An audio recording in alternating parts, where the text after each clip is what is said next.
may magandang specs para sa isang level entry phone. Yan ang Tecno Spark 30C. May presyong 4,800 pesos. Merong 5,000 mAh battery, may 120Hz IPS LCD display, naka-dual speaker, merong bypass charging at higit sa lahat, merong magandang setup camera. Pero ang tanong, para sa iyo ba to? Dapat mo bang bilhin? Ano yung mga dapat mong asahan sa phone na to? Lahat ng mga yan pag-uusapan natin sa video na to. Kaya kung interesado kayo, tara, magsimula na tayo.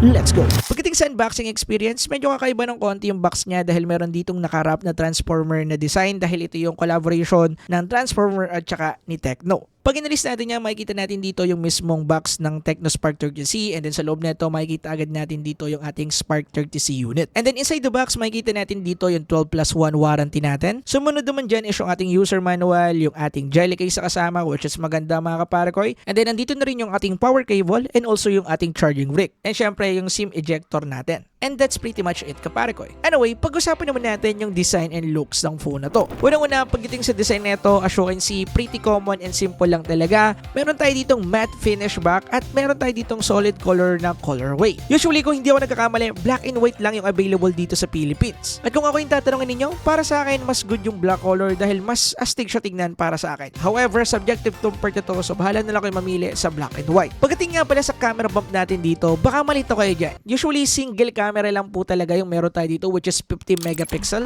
And then yung sumunod na camera is usually auxiliary lens lang. So para yan sa portrait mode natin. And then sumunod naman dyan is yung ating LED flash. And then yung pinakababa naman kaparakoy is IR blaster. Na kung saan pwede natin gamitin pang control ng mga appliances natin. Kinakailangan mo lang hanapin yung tamang frequency dun sa mga appliances na ginagamit mo. Don't worry, meron naman silang built-in application dito na nakalist na lahat, halos lahat ng brand ng aircon and also ng TVs. Kaya magagamit at magagamit mo to. For sure yan. Pagdating naman sa build ng phone na to, hindi naman masyadong surprising. Naka-plastic back, plastic frame, and also naka-glass front tayo dito. Ganun pa man, ang nagustuhan ko dito, meron na tong IP54 rating. Ibig sabihin, meron na tayong protection para sa mga wisik-wisik ng tubig at saka sa mga small particles out there. At kahit completely box type shape tong phone na to, comfortable naman siyang hawakan, so wala naman tayong magiging problema if gagamitin natin siya ng walang case.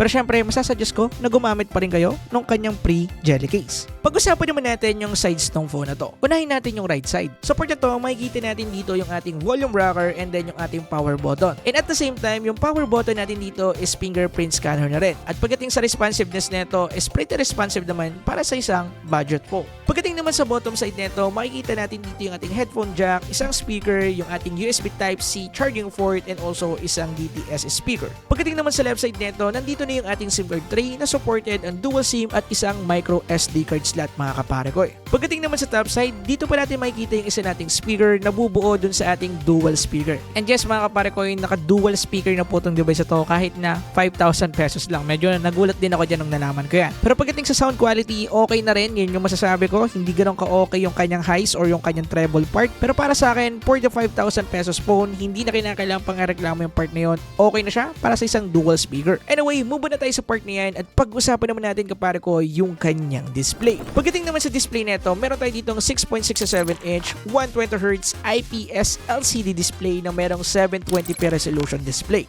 At pagdating sa quality ng display output neto mga kaparekoy, masasabi kong pwede na. Pagdating sa color reproduction, pwede na. Syempre, wala tayo ditong boosting pagdating sa color to the point na magkakaroon tayo ng vivid color dahil nga hindi naman to AMOLED display. Isama mo pa yung pagiging 720p resolution ng display neto, hindi talaga ganun ka-sharp yung makikita nating display output dito. However, medyo nabigla ako dahil nung nag-check ako sa Netflix, naka-widevine L1 na to mga kaparekoy. Meaning, secure na natin dito yung HD playback kaparekoy pagdating sa Netflix. So, kung mayroon kayong mga gustong panoodin, kagaya ng outside, mapapanood nyo dito ng naka-HD resolution. At pagdating naman sa navigation sa phone na to, smooth din dahil nga naka 120Hz siya. Pero marami pa ring mga application na hanggang 60Hz lang yung supported nila, kaya wala tayong magagawa sa part na yun. Basta in overall, pagdating sa navigation ng settings at pag-swipe sa mismong interface, smooth siya dahil 120fps siya sa part na yan. Kung meron mang kapansin-pansin talaga dito dahil nga isang budget phone, yung kanyang bezel at saka chin. Talagang medyo makapal yan mga kapare ko. Pero just I said, level entry phone lang tong phone na to kaya hindi na natin kinakailangan pang ireklamo yung part na yan. Ngayon, usapang battery naman tayo. Pagdating dito, meron tayong 5,000 mAh and 18 watts wired charging support mga kapare ko. Pagdating sa kanyang battery, medyo makunat, okay na para sa isang budget level phone. Medyo quiet, decent na rin yung makukuha natin dito dahil usually magagamit nyo lang naman to kapag gagamitin nyo siyang second phone. Kung gagamitin nyo naman siyang primary phone, pwede din dahil ang gagawin nyo lang madalas dito for sure is mobile data, taking picture o kaya makikipag-text, tawag, etc. Kaya-kaya kang itawid sa isang araw. Pwede na yun. Pagdating naman sa charging speed neto, talagang aabot tayo dito mga kapare ko ng isang oras at mahigit para ma-full charge tong device na to. But just I said, for the price, hindi na kinakailangan pang ireklamo yung part na yan. Anyway, move na tayo sa part na yan at next natin pag-usapan which is yung isa sa pinaka-interesting din sa device na to is yung kanyang performance. Unahin natin sa software na ginamit neto. Currently, meron na tayo ditong HiOS 14.5. Usually, nung in-unbox ko to, naka-HiOS 14 lang to pero after ng one day ng paggamit sa kanya, lumabas agad yung update which is nice pagdating kay Tecno sa part na yan. By the way, matik na under to ng Android 14 at hindi po Android Go version yung ginamit dito. Regular Android talaga yung ginamit sa kanya which is nice pagdating dito. Yun nga lang, hindi pa rin ganun kalinis to mga kaparagoy. Meron pa rin tayong mga bloatwares na mga kuha dito kagaya ng mga pre-installed application, Lazada and Shopee, matik meron na. And then yung mga hot games, hot apps at kung ano-ano pa na pwede naman nating i-remove mismo sa phone na to. At yung iba, pwedeng i-uninstall. Nakadepende na lang sa inyo. Nagustuhan ko rin yung dynamic port nila dito dahil mas seamless na and also mas responsive siya. So kapag may notification talaga sa call and also kapag nag-play tayo ng music, meron na talaga siyang interaction sa mismong camera part which is nagustuhan ko at quietly okay na siya pagdating dito. Pagdating naman sa chipset na ginamit dito, ginamitan lang naman to ng Helio G81. Ito yung chipset na madalas na ginagamit talaga sa mga budget phone. By the way, yung nakuha nating Antutu benchmark score dito ay umabot ng 200,000 plus. And for me, reasonable yan mga kapare ko dahil hindi nga ganong kalakasan yung chip na to. Pero ganun pa man, kagaya ng sinabi ko, expectation setter lang to mga to. Tingnan natin talaga yung magiging performance niya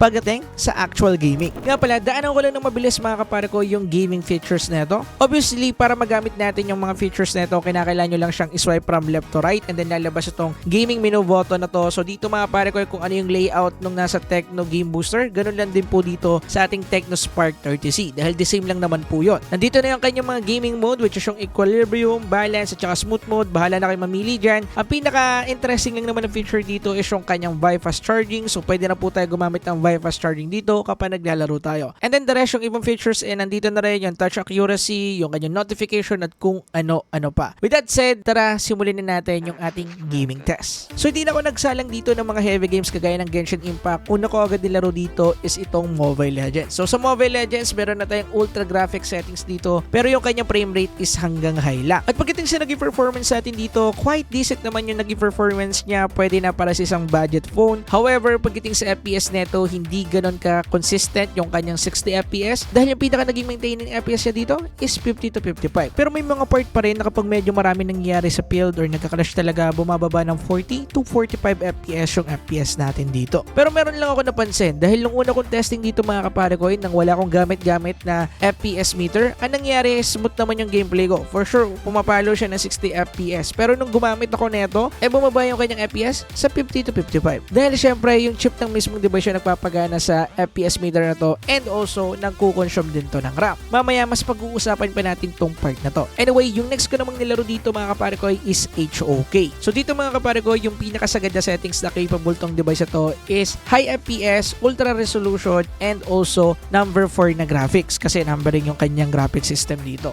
At pagdating sa naging performance dito mga kapare ko, playable at quite decent naman. Pero yung nakuha nating average FPS dito ay naglalaro ng 45 FPS. Pero may mga pagkakataon na bumababa pa rin sa 30 plus FPS to which is natural lang naman lalo na kapag maraming mga nangyayari. Dahil bumabalik din naman agad sa 45 to 50 FPS yung FPS niya pero kapag meron ng mga clash nasa 45 FPS yung kanyang maintaining. May mga pagkakataon pa nga rin pala na umaabot na ng 60 pero hindi talaga siya nagmi-maintain sa part na yun. Pero just I said, playable pa rin naman itong HOK. Next naman na nilaro ko dito is itong CODM. Hanggang high frame rate lang tayo dito and also medium graphics. At dito na tayo nagkaroon ng problema problema nung ginagamit ko yung FPS meter natin. Hindi nagra-run yung ating CODM kapag gagamitin ko yung FPS meter natin. Kaya dito sa gameplay natin, wala tayong FPS meter dyan. Pero sa tingin ko, yung naging FPS natin dito mga pare ko is nasa 40 to 50 FPS. Dahil medyo choppy ka pare ko yung gameplay natin dito, pero playable naman siya. Yun nga lang, medyo marami talagang mga FPS na ako napansin pagdating sa CODM. At pagdating naman sa VR mode nito, tinry ko rin maglaro pero hindi talaga ganun ka-okay mga kapare ko dahil nilalabas yung mismong game. So, sa part na to, yun lang talaga yung naging performance niya at ito lang yung mga game na tinesting ko sa kanya. Ngayon naman, pag-usapan natin yung quite interesting and also nagustuhan kong feature ng phone na to, which is yung kanyang camera.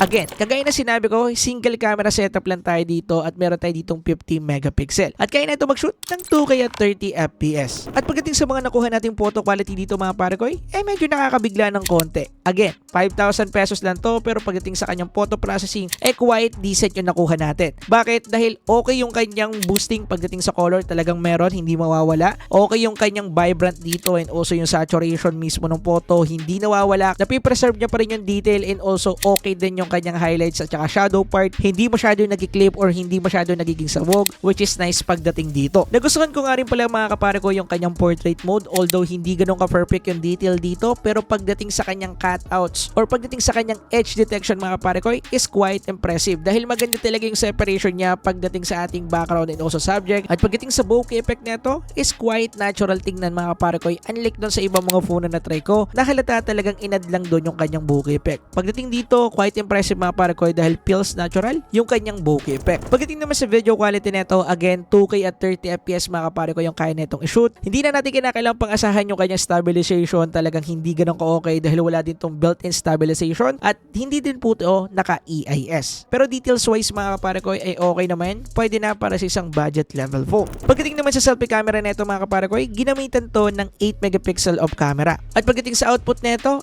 maganda yung kanyang image quality. Pero syempre, kapag hindi ganun ka-okay yung ating lighting, talagang magiging soften or mawawala yung sharpness kapare ko ng photo. So kailangan pa rin talaga natin ang proper positioning and also source of light. Pero at the end of the day, maganda yung kanyang selfie camera and also main camera. So other features bago ko ibigay yung thoughts ko about dito sa phone na to. Pagdating sa mobile data, okay na rin pero hindi ganun kalakasan, nakadepende sa area. Pero pagdating naman sa 5 GHz bandwidth sa Wi-Fi ay okay supported. So makakukonsume pa rin natin yung pinakamabilis sa internet speed pagdating sa Wi-Fi na meron tayo. Pagdating sa haptic and feedbacks, pwede na rin naman mga kapare ko pero mas masasuggest ko na wag nyo na lang gamitin para makatipid din tayo ng battery. Ngayon, ito naman yung opinion ko and also yung thoughts ko about sa phone na to. Kung ako yung tatanungin ninyo kung gagamitin nyo tong primary phone or kaya secondary phone, para sa akin, oo. Kung ang purpose lang naman ng paggamit nyo dito is para pang call, pang text, pang take ng photo, panonood ng YouTube video o kaya ng Netflix, palag na to mga kapare ko para sa mga ganung purpose. Pero pagdating sa gaming, bagsak talaga to dahil nakita nyo naman yung performance niya, hindi talaga ganong ka-okay. And for the price mga kapare ko, to be honest, maganda na po yung specification na nakuha natin dito, lalo na pagdating sa kanyang camera. Ang isa pa sa nagustuhan ko dito, yung kanyang dalawang DTS speaker, talagang malakas nga lang, hindi lang ganong ka-okay talaga yung highs or treble. But at the end of the day, para sa 5,000 pesos phone, okay na po ito kung ako yung tatanungin ninyo. Anyway, kung nakatulong sa inyo itong video na ito mga pare ko, subscribe na kayo dahil magti 300,000 subscriber na tayo. Konting push na lang, konti na lang ding araw or buwan yung natitira sa taon. So I hope ma-reach natin yan bago mag-end ang 2024. Anyway, mag-iwan ako dito ng mga videos na for sure magugustuhan nyo rin panoodin at for sure makakatulong din sa inyo, i-check nyo itong mga to. Anyway, yun lang. Maraming salamat sa panonood. Peace out. Let's go.